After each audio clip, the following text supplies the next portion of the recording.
Sharon Armstrong, TxStampin Sharon.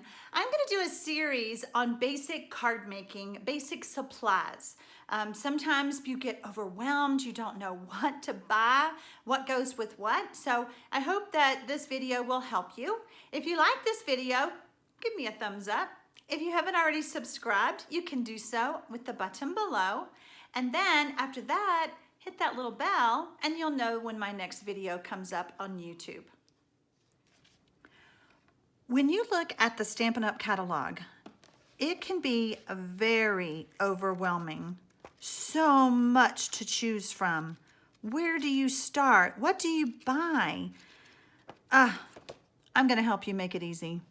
If you are a beginner stamping, new to Stampin' Up, and you just wonder what should you buy so that you can make some cute cards but not spend so much money if you don't know if you are going to enjoy this hobby. So I want to go over a few things.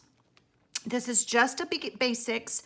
It is not how to cut paper, how to do anything. Basically what I recommend is a pack of our note cards and envelopes, which are beautiful. They're great. The paper is perfect for stamping on. It gives you good, clean images. The next thing I recommend is a clear block, and this is a D block. I have picked out a stamp set, and this is what I have always recommended, is that you try to pick out a stamp set that has words and images, because then you can make a variety of cards using just one stamp set. So this D block will fit everything, and I'm gonna give you some tips on this video how to handle these smaller images, because they really do need a smaller block, but that's for another video. So we're gonna focus on the D block. I recommend that you choose 3 colors of ink, and they could be any 3. I went with sun, grass, flowers, or just words and grass and whatever. I just picked 3 colors. So I picked Pineapple Punch, Call Me Clover, and Lovely Lipstick. These are the new end colors for 2018-2020 with Stampin' Up. If you don't understand what end colors are, every year Stampin' Up introduces new colors and brings you fresh colors to add to any other stamp pads you may already have. And then there's always that basic black dress. I feel that a black ink pad is crucial in your stamping stash, and I recommend the Memento. The stamps that I'm using are what are called photopolymer. Photopolymer stamps are great for the beginner because you can see through them and see through the block and see exactly where you are stamping. So it kind of helps take off any stress of, did I stamp correctly, okay?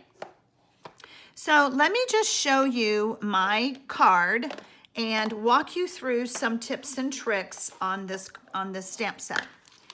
So I'm going to go ahead and pull out the stamps. Now, I will be cleaning my stamps in between, and while I'm using the cleaning system from Stampin' Up, if you don't have that and you're just starting out, you could use some baby wipes. I recommend looking for some that do not have lanolin in them, or I recommend only using them for a short period, because eventually the lanolin builds up on your stamps and you don't get the same crisp image as you did when they were new. All right, so let's get started. Move this over. So I have my cardstock, and you will notice that it already has been scored for you. Scoring is done with our paper trimmer or something else. So I'm not going to use anything else but what I'm showing you today. But there are so many other tools that you could use. I'm simply taking my block and I'm gonna give that a crisper fold so that it will lay down a little bit better. But for stamping, I do recommend that you open it up and leave it flat. Now these are the new stamp pads. They open up like a compact. I always like to have this part in the palm of my hand and close it that way. That way I don't get ink all over my fingers.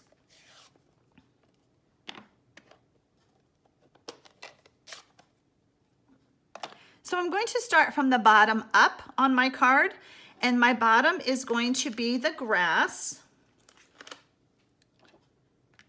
And I do recommend that you place the photopolymer stamps down and pick them up with your block, because some of them, such as the words, if you try to place it on, they may get a little bent or a little crooked. So I just recommend placing the stamp down, pick it up with the block.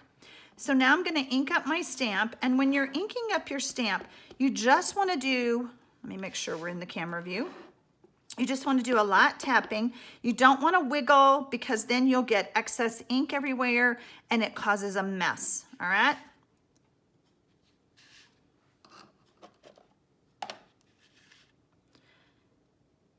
I'm going to stamp straight down, hold it for a few seconds, lift it straight up. Notice how I used this finger to hold my Whisper White paper down. Sometimes we get inky fingers, and it's usually these fingers, so when you touch your cardstock, you'll have a smudge or a fingerprint. I'm going to continue with my grass.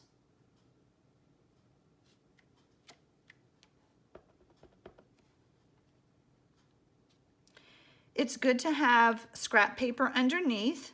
This is the Stampin' Up! Grid paper. However, you don't have to have that. You could just have a piece of printer paper or something like that. So I did clean my stamp off camera, and like I said, I am using the Stampin' Scrub, but you don't have that yet because you're just starting out. All right, so we're going to take our next image, and this is our words. And for this, I want to use the black Memento. Now, the Memento pad is different than the other stamp pads. These are a foam, pretty squishy, very juicy. The Memento is a solid pad. It is more like a linen coating. So you still want to just tap, tap, tap. Still no rocking. Stamp straight down, hold it for a few seconds, lift straight up.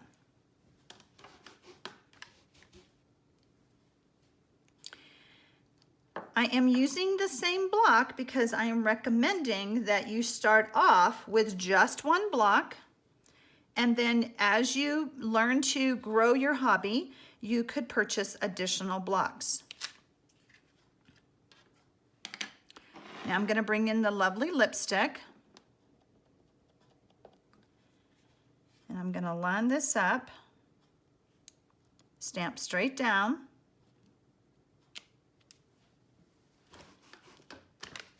You can get so many looks with just 3 colors of ink and that basic black that I mentioned. Now we're going to put our person.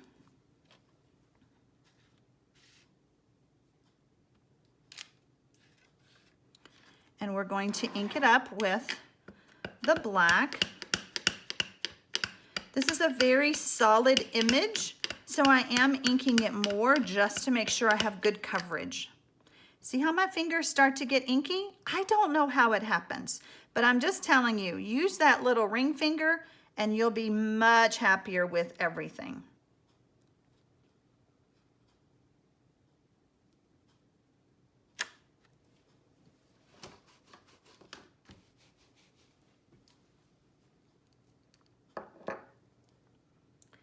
So now my tips on the little teeny tiny butterfly.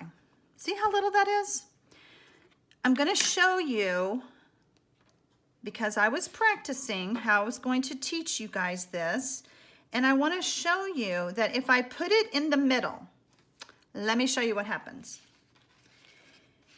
Ink gets around the block because this is so little and it's kind of wobbly when you ink it up in the pad. So I got what I call trash here and here. I almost just threw this card away and I was like, nope, what a great visual. Let me show them what I'm talking about, all right? Then I went to go do the envelope, same thing. So now I'm gonna teach you a trick to help you avoid that trash. I'm gonna take the butterfly and I'm gonna put it in the corner. Not gonna put it in the center. I usually recommend putting the stamps in the center, but because we are designing with one block, I want you to put it in the corner. Then you're just going to ink up the butterfly. I don't have any ink anywhere else, and I know I won't have trash on my card.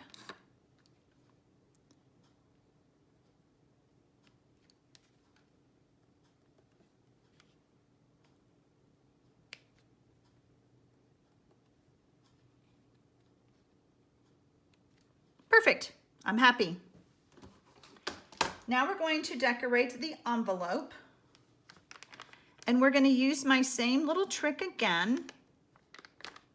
Get my stamp. We're going to put it in the corner.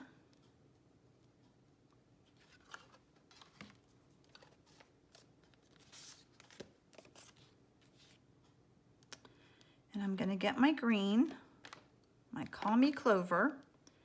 I'm going to ink up just the corner. I am still doing a visual check to make sure I don't have any ink anywhere. I'm going to stamp once, hold it for a few seconds, lift it straight up. Then I'm going to stamp again. I like to say with every ink pad, you get 2 shades, sometimes 3. We're going to do one more.